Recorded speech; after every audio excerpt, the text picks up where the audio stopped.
ಪ್ರಿಯ ನಿರೀಕ್ಷಕರೇ ನಮಸ್ಕಾರ. ಬೇರ್ಬಲ್ನ ವಿಶೇಷ ಕಾರ್ಯಕ್ರಮಕ್ಕೆ ಆತ್ಮೀಯವಾದ ಸ್ವಾಗತ. ಯಾರೋ ಒಬ್ರು ಹೇಳ್ತಿದ್ರು ಚುಟ್ಪುಟ್ ಯುದ್ಧ ಅಂತ, ಇನ್ಯಾರೋ ಒಬ್ರು ಹೇಳ್ತಿದ್ರು 4 ವಿಮಾನ ಹಾರಿಸಿದಾರಷ್ಟೇ ಅಂತ, ಇನ್ನೂ ಕೆಲವರು ಹೇಳ್ತಿದ್ರು ಸಾಕ್ಷಿ ಕೊಡಿ ಅಂತ.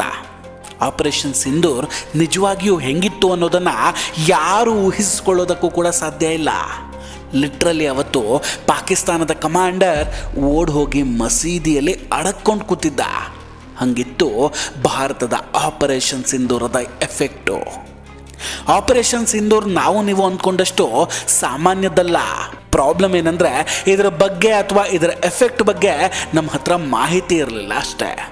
ಆದರೆ ಈಗೀಗ ಒಂದೊಂದೇ ಸತ್ಯಗಳು ತೆರೆದುಕೊಳ್ತಾ ಇದೆ. ಇಂಡಿಯನ್ ಏರ್ಫೋರ್ಸ್ ಏರ್ ಸ್ಟ್ರೈಕ್ನಿಂದ ಪಾಕಿಸ್ತಾನ ಏರ್ಫೋರ್ಸ್ನ 20% ಆಸ್ತಿಯನ್ನು ಜಸ್ಟ್ 22 ನಿಮಿಷದಲ್ಲಿ ಉಡೀಸ್ ಮಾಡಲಾಗಿದೆ.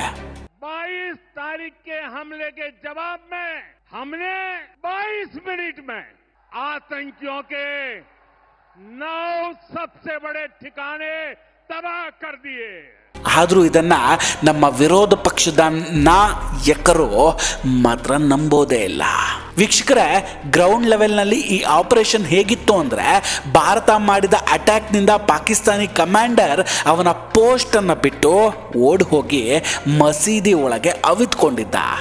ಸೊ ಈಗ ನಾವು ನಿಮಗೆ ಆ ಭರ್ಜರಿ ಕಾರ್ಯಾಚರಣೆಯ ಬಗ್ಗೆ ಮಾಹಿತಿಯನ್ನು ಕೊಡ್ತೀವಿ.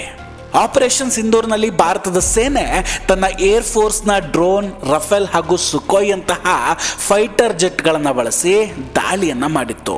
ಭಾರತದ ಸೇನೆ ಆರ್ಟಿಲರಿಗಳನ್ನು ಕೂಡ ಬಳಕೆ ಮಾಡಿತ್ತು.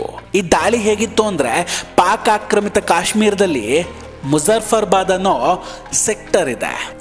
ಆ ಪ್ರದೇಶದಲ್ಲಿ 75 ಇನ್ಫೆಂಟ್ರಿ ಬ್ರಿಗೇಡನ್ನು ಕಮಾಂಡ್ ಮಾಡುತ್ತಿದ್ದ ಕಮಾಂಡರ್ ತನ್ನ ಸೈನಿಕರನ್ನು ಬಿಟ್ಟು ಓಡಿ ಹೋಗ್ತಾನೆ. ಆಪರೇಷನ್ ಸಿಂಧೂರ್ ಲಾಂಚ್ ಆದಮೇಲೆ LOCನಲ್ಲಿ ಬಹಳ ದೊಡ್ಡ ಪ್ರಮಾಣದಲ್ಲಿ ಉದ್ವಿಗ್ನತೆ ಉಂಟಾಯಿತು. ಭಾರತದ ಪೂಂಚ್ ಸೆಕ್ಟರ್ನಲ್ಲಿ ನಮ್ಮ ಅಮಾಯಕ ನಾಗರಿಕರ ಮೇಲೆ ಅಟ್ಯಾಕ್ ಮಾಡ್ತು ಪಾಕಿಸ್ತಾನ. ಅದನ್ನು ಹೇಗೆ ತಾನೇ ಸಹಿಸಿಕೊಳ್ಳೋಕೆ ಸಾಧ್ಯ? ಭಾರತ ಸುಮ್ಮನೆ ಕೂರೋದಿಲ್ಲ. ಇದಕ್ಕೆ ಪ್ರತಿಯಾಗಿ ಭಾರತ ಮುಜಫರ್ಬಾದ್ನಲ್ಲಿ ದೊಡ್ಡ ಪ್ರಮಾಣದ ಗ್ರೌಂಡ್ ಸ್ಟ್ರೈಕನ್ನು ಮಾಡ್ತು. ಆ ಸ್ಟ್ರೈಕಿಗೆ ಹೆದರಿ ಪಾಕಿಸ್ತಾನದ ಕಮಾಂಡರ್ ತನ್ನ ಪೋಸ್ಟನ್ನು ಬಿಟ್ಟು ಮಸೀದಿಗೆ ಓಡಿ ಹೋಗಿದ್ದ. ಅಲ್ಲಿ ಅಡಕೊಂಡು ಕೂತಿದ್ದ. ಈ ವಿಷಯ ಹೇಗೆ ಭಾರತೀಯ ಸೇನೆಗೆ ಗೊತ್ತಾಯಿತು ಅಂದರೆ, ಭಾರತದ ಇಂಟೆಲಿಜೆನ್ಸ್ ಪಾಕಿಸ್ತಾನಿ ಸೈನಿಕರ ಮಾತುಕತೆಯನ್ನು ಟ್ರ್ಯಾಕ್ ಮಾಡ್ತು. ಅದನ್ನು ಭಾರತೀಯ ಇಂಟೆಲಿಜೆನ್ಸ್ ಮೂಲಕ ಈಗ ರಿವೀಲ್ ಮಾಡಲಾಗಿದೆ. ಇದರಲ್ಲಿ ಪಾಕಿಸ್ತಾನಿ ಸೈನಿಕರು ತಮ್ಮ ಕಮಾಂಡರ್ನಿಂದ ಇನ್ಸ್ಟ್ರಕ್ಷನ್ ತೆಗೆದುಕೊಳ್ಳೋದಕ್ಕೆ ಟ್ರೈ ಮಾಡ್ತಿದ್ರು. ಆಗ commander, the office will open later, save your life first ಅಂದರೆ ಮೊದಲು ನಿಮ್ಮ ಜೀವವನ್ನು ಉಳಿಸ್ಕೊಂಡು ಓಡ್ ಹೋಗಿ ಅಂತ ಹೇಳಿದ್ದ. ನಂತರ ಕಮಾಂಡರ್ ಮುಜಫರ್ಬಾದ್ನ ಸ್ಥಳೀಯ ಮಸೀದಿಗೆ ಹೋಗಿ ಅವಿತ್ಕೊಳ್ತಾನೆ. ಯುದ್ಧದ ಮೈದಾನದಲ್ಲಿ 2 ಆಪ್ಷನ್ ಇರುತ್ತೆ, ಡೂ ಆರ್ ಡೈ ಅಷ್ಟೇ, ಮಾಡು ಇಲ್ಲ ಮಡಿ ಅಂತ. ಆದರೆ ಇದು ಪಾಕಿಸ್ತಾನದ ಸೇನೆಗೆ ಮಾತ್ರ ಅನ್ವಯ ಆಗೋದಿಲ್ಲ. ಯಾಕಂದರೆ ಪಾಕ್ ಸೈನಿಕರಿಗೆ ಗೊತ್ತಿದೆ ನಮ್ಮದೇ ತಪ್ಪು, ಯಾರದ್ದೋ ಸ್ವಾರ್ಥಕ್ಕೆ ನಮ್ಮ ಬಲಿಯಾಗ್ತಿದೆ ಅಂತ. ಇದು ಗೊತ್ತಾದ ಮೇಲೆ ಯಾವ ಸೈನಿಕ ತಾನೇ ಸಾಯೋದಕ್ಕೆ ರೆಡಿ ಆಗ್ತಾನೆ? ಯಾವ ಸೈನಿಕ ತಾನೇ ಎದೆಯುಬ್ಬಿಸಿ ಯುದ್ಧ ಮಾಡೋದಕ್ಕೆ ಸಾಧ್ಯ? ಅದೇ ಕಾರಣಕ್ಕೆ ಪಾಕ್ನ ಕಮಾಂಡರ್ ಯುದ್ಧ ಬಿಟ್ಟು ಓಡಿ ಹೋಗಿದ್ದು. ಅಲ್ಲದೆ ಇನ್ನೊಂದು ಪಾಕಿಸ್ತಾನಿ ಸೇನೆಯ ವಾಯ್ಸನ್ನು ಕೂಡ ಟ್ರ್ಯಾಕ್ ಮಾಡಲಾಗಿದೆ. ಅದರಲ್ಲಿ ಅವರ್ ಕಮಾಂಡರ್ ಸಾಹೇಬ್ escaped with great difficulty. He is offering ನಮಾಜ್ ಇನ್ ಎ ಮಾಸ್ಕ್.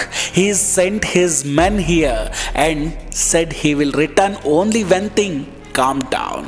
ಅಂದರೆ ಬಹಳ ಕಷ್ಟದಿಂದ ನಮ್ಮ ಕಮಾಂಡರ್ ಸಾಹೇಬ್ ಓಡ್ ಹೋಗಿದ್ದಾರೆ. ಅವರೀಗ ಒಂದು ಮಸೀದಿಯಲ್ಲಿ ನಮಾಜ್ ಮಾಡ್ತಿದ್ದಾರೆ. ಅವರಲ್ಲಿನ ಪರಿಸ್ಥಿತಿ ಶಾಂತವಾದ ಮೇಲೆ ಮತ್ತೆ ಬರ್ತಾರೆ ಅಂತ ಜೂನಿಯರ್ ಆಫೀಸರ್ ಚರ್ಚೆ ಮಾಡ್ತಾ ಇದ್ರು. ಹಿಂಗಾದಾಗ ಅಫ್ಕೋರ್ಸ್ ಯಾವುದೇ ಸೇನೆಯಲ್ಲಾದರೂ ಗೊಂದಲ, ಭೀತಿ ಅನ್ನೋದು ಶುರುವಾಗುತ್ತೆ. ಪಾಕಿಸ್ತಾನಿ ಸೈನ್ಯದಲ್ಲಿ ಕೂಡ ಅದೇ ಭೀತಿ ಹೆಚ್ಚಾಗಿತ್ತು. ನಾವು ಲೀಡರ್ಲೆಸ್ ಆಗಿದ್ದೀವಿ ಅಂತ ಭಯ ಹುಟ್ಟುಕೊಂಡಿತ್ತು. ವೀಕ್ಷಕರೇ, ಕಮಾಂಡರ್ ಅಂದರೆ ಒಂದು ರೀತಿ ಬ್ರೈನ್ ಇದ್ದಾಗೆ. ಯಾವ ಟೈಮ್ನಲ್ಲಿ ಯಾವ ರೀತಿ ಅಟ್ಯಾಕ್ ಮಾಡಬೇಕು ಅಂತ ಆತನೇ ನಿರ್ಧಾರ ಮಾಡೋದು. ಆ ಕಮಾಂಡರೇ ಯುದ್ಧದ ಮೈದಾನವನ್ನು ಬಿಟ್ಟು ಓಡಿ ಹೋದರೆ ಆ ಕಮಾಂಡರ್ನೊಂದಿಗಿದ್ದಂತಹ ಸೈನಿಕರ ಮನೋಬಲ ನೆಲಸಮಾಗ್ಬಿಡುತ್ತೆ. ಇದರಿಂದ ಆ ಪ್ರದೇಶದ ಸೈನ್ಯದ ಬಲ ಕೂಡ ಬಹಳ ಕುಸಿಯುತ್ತೆ. ಸೊ ಅಲ್ಲಿದ್ದ ಜೂನಿಯರ್ ಸೈನಿಕರು ಕೂಡ ಆ ಪ್ಲೇಸ್ನಿಂದ ವಿಡ್ರಾವಲ್ ತೆಗೆದುಕೊಳ್ಳೋದಕ್ಕೆ ರಿಕ್ವೆಸ್ಟ್ ಮಾಡ್ತಾರೆ. ಭಾರತದ ಕಡೆಯಿಂದ ನಿರಂತರವಾಗಿ ಫೈರಿಂಗ್ ಆಗ್ತಿದ್ದರಿಂದ ಅಲ್ಲಿನ ಸೈನಿಕರು ಹಿಂತಿರುಗೋದಕ್ಕೆ ತಮ್ಮ ಸೀನಿಯರ್ನೊಂದಿಗೆ ಪರ್ಮಿಷನ್ ಕೇಳಿದ್ರು ಅನ್ನೋದು ರಿಪೋರ್ಟ್ ಇದೆ. ಮಾಹಿತಿ ಪ್ರಕಾರ ಭಾರತದ ದಾಳಿಯಿಂದ 64 ಪಾಕ್ ಸೈನಿಕರು ಸಾವನ್ನಪ್ಪಿದ್ದಾರೆ. ಈ ಸುದ್ದಿ ಪಾಕಿಸ್ತಾನದ ಕಡೆಯಿಂದಲೇ ಬಂದಿರೋದು ಹಾಗೂ 96 ಮಂದಿ ಗಾಯಗೊಂಡಿದ್ದಾರೆ ಅಂತಲೂ ಹೇಳಲಾಗ್ತಿದೆ. ಆಪರೇಷನ್ ಸಿಂಧೂರ್ ಬಗ್ಗೆ ಒಂದೊಂದೇ ಮಾಹಿತಿಗಳು ಹೀಗೆ ಹೊರಗೆ ಬರೋದಕ್ಕೆ ಶುರುವಾಗಿದೆ. ಈಗ ಭಾರತದ ಕಡೆಯಿಂದ ಕೆಲವು ಮಾಹಿತಿಯನ್ನು ನೀಡಲಾಗಿದೆ. ಪಾಕಿಸ್ತಾನದ 11 ಏರ್ಬೇಸ್ ಜೊತೆಗೆ ಕೆಲವು ಫೈಟರ್ ಜೆಟ್ಗಳನ್ನು ಡೆಸ್ಟ್ರಾಯ್ ಮಾಡಲಾಗಿದೆ. ಅಲ್ಲದೆ ಟ್ರಾನ್ಸ್ಪೋರ್ಟ್ ಏರ್ಕ್ರಾಫ್ಟ್ ಇದು ಯುದ್ಧದ ಸಂದರ್ಭದಲ್ಲಿ ಬಹಳ ಮುಖ್ಯ ಪಾತ್ರವನ್ನು ವಹಿಸುತ್ತೆ, ಅದನ್ನು ಕೂಡ ಹೊಡೆದಾಕಿದ್ದೇವೆ. ಫೈಟರ್ ಜೆಟ್ ಬಗ್ಗೆ ಹೇಳೋದಾದರೆ JF-17 ಥಂಡರ್ ಫೈಟ್ ಜೆಟ್ಟನ್ನು ಹೊಡೆದು ಹಾಕಿದ್ದೇವೆ.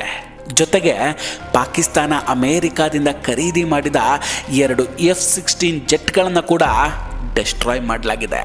ಸರ್ವಿಲೆನ್ಸ್ ಏರ್ಕ್ರಾಫ್ಟ್ ಅಂದರೆ ಭಾರತದ ಮಿಸೈಲ್ಗಳ ಮೇಲೆ ಕಣ್ಗಾವಲಿಡುವಂತಹ ವಿಮಾನ, ಇದನ್ನು ಕೂಡ ಪಾಕಿಸ್ತಾನದ 300 ಕಿಲೋಮೀಟರ್ ಒಳಗೆ ಗಾಳಿಯಲ್ಲೇ ಡೆಸ್ಟ್ರಾಯ್ ಮಾಡಲಾಗಿದೆ. ಕೊನೆಯದಾಗಿ ಟ್ರಾನ್ಸ್ಫರ್ ಏರ್ಕ್ರಾಫ್ಟ್ ಆದಂತಹ C-130 ಸೂಪರ್ ಹರ್ಕ್ಯುಲಸ್ ಏರ್ಕ್ರಾಫ್ಟ್ ಸುರ್ಗೋದ್ ಏರ್ಬೇಸ್ನಲ್ಲಿ ನಿಂತಿತ್ತು. ನಾವು ಸುರ್ಗೋದ್ ಏರ್ಬೇಸ್ ಮೇಲೆ ಅಟ್ಯಾಕ್ ಮಾಡಿ ಇದನ್ನು ಡೆಸ್ಟ್ರಾಯ್ ಮಾಡಿ ಮುಗಿಸ್ಬಿಟ್ಟಿದ್ದೇವೆ. ಒಟ್ಟಾರೆ ಪಾಕಿಸ್ತಾನ ಬಹಳ ಮುಖ್ಯ ಆಸ್ತಿಯನ್ನು ಕಳೆದುಕೊಂಡಿದೆ. ಭಾರತದ ವಾರ್ ಸ್ಟ್ರಾಟಜಿಯ ಸಾಧನೆ ಬಗ್ಗೆ ಹೇಳೋದಾದರೆ ಮೊದಲ ಬಾರಿ ಸೌತ್ ಏಷ್ಯಾದಲ್ಲಿ ಸರ್ವಿಲೆನ್ಸ್ ಏರ್ಕ್ರಾಫ್ಟನ್ನು ಇಷ್ಟು ಆಳವಾಗಿ ಅಂದರೆ ಪಾಕಿಸ್ತಾನದ ಒಳಗೆ 300 ಕಿಲೋಮೀಟರ್ ಹೋಗಿ ಉಡೀಸ್ ಮಾಡಿ ಬಂದಿದ್ದು. ಯಾರೂ ಈ ಸಾಧನೆಯನ್ನು ಮಾಡಿರಲಿಲ್ಲ. ಇದು ಸೌತ್ ಏಷ್ಯಾದಲ್ಲೇ ಫಸ್ಟ್ ಟೈಮ್. ಹಾಗೆ ಸೌತ್ ಏಷ್ಯಾದಲ್ಲಿ ಮೊದಲ ಬಾರಿಗೆ BVR ಮೀಟಿಯರ್ ಮಿಸೈಲ್ಗಳನ್ನು ಬಳಸಲಾಗಿದೆ. ಈ ದಾಳಿಯ ಬಗ್ಗೆ ಪಾಕಿಸ್ತಾನಕ್ಕೆ ಸುಳಿವು ಕೂಡ ಇರಲಿಲ್ಲ. ಅವರ ಡಿಫೆನ್ಸ್ ಸಿಸ್ಟಮ್ ಡೆಸ್ಟ್ರಾಯ್ ಆಗಿದ್ದೇ ಅವರಿಗೆ ಗೊತ್ತಾಗಲಿಲ್ಲ. ವಿಶೇಷವಾಗಿ ನಾವು ಸುರ್ಗೋದ ಮೇಲೆ ಅಟ್ಯಾಕ್ ಮಾಡಿದ್ದು. ಇಲ್ಲಿ ಭಾರತದ ಸೇನೆ ಅಟ್ಯಾಕ್ ಮಾಡುತ್ತೆ ಅಂತ ಪಾಕ್ ಕನಸಲ್ಲೂ ಯೋಚನೆ ಮಾಡಿರಲಿಲ್ಲ. ಅಂತಿಮವಾಗಿ ಪಾಕಿಸ್ತಾನ ಇಷ್ಟೆಲ್ಲ ನಷ್ಟಗಳನ್ನು ಅನುಭವಿಸಿದ್ರೂ ಕೂಡ ನಾವು ಯುದ್ಧದಲ್ಲಿ ಸೋತಿದ್ದೇವೆ ಅಂತ ಒಪ್ಕೊಳ್ಳುತ್ತೆ ಅಂತ ಅನಿಸುತ್ತಾ? ಖಂಡಿತ ಇಲ್ಲ.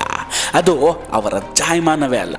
ಈಗ ಮರ್ಯಾದೆಯನ್ನು ಉಳಿಸ್ಕೊಳ್ಳೋದಕ್ಕೆ ತನ್ನ ಆರ್ಮಿ ಚೀಫನ್ನು ಫೀಲ್ಡ್ ಮಾರ್ಷಲ್ ಆಗಿ ಪ್ರಮೋಟ್ ಮಾಡಿದೆ. ಇಂತಹ ಲಜ್ಜೆಗೆಟ್ಟ ದೇಶ ಅದು. ಭಾರತೀಯ ಸೇನೆ ಇಷ್ಟೆಲ್ಲ ಕೆಲಸ ಮಾಡಿದರೂ ಕೂಡ ನಮ್ಮಲ್ಲಿನ ಕೆಲ ಹುಳಗಳು ಅವರ ಮೇಲೆಯೇ ಅನುಮಾನ ಪಡ್ತಾರಲ್ಲ, ಇಂಥವರಿಗೆ ಏನು ಹೇಳೋದು? ನೀವೇ ಕಮೆಂಟ್ ಮಾಡಿ. ವೀಕ್ಷಕರೇ, ಈ ಕಾರ್ಯಕ್ರಮದ ಬಗ್ಗೆ ನಿಮ್ಮ ಅಭಿಪ್ರಾಯ ಏನು? ಕಮೆಂಟ್ ಮಾಡಿ ತಿಳಿಸಿ. ವಿಡಿಯೋ ಇಷ್ಟ ಆಗಿದ್ದರೆ ಲೈಕ್ ಮಾಡಿ ಹಾಗೂ ಶೇರ್ ಮಾಡಿ. ಇನ್ನೂ ಕೂಡ ನಮ್ಮ ಬೀರ್ಬಲ್ ಚಾನಲನ್ನು ಸಬ್ಸ್ಕ್ರೈಬ್ ಮಾಡಿಲ್ಲ ಅಂದರೆ ದಯವಿಟ್ಟು ಸಬ್ಸ್ಕ್ರೈಬ್ ಮಾಡಿ ಹಾಗೂ ಬೆಲ್ ಐಕಾನನ್ನು ಕ್ಲಿಕ್ ಮಾಡಿ. ನಮಸ್ಕಾರ, ಟೇಕ್ ಕೇರ್ ಆ್ಯಂಡ್ ಬಾಯ್ ಬಾಯ್. ಮತ್ತೆ ಭೇಟಿಯಾಗೋಣ. ಜೈ ಹಿಂದ್.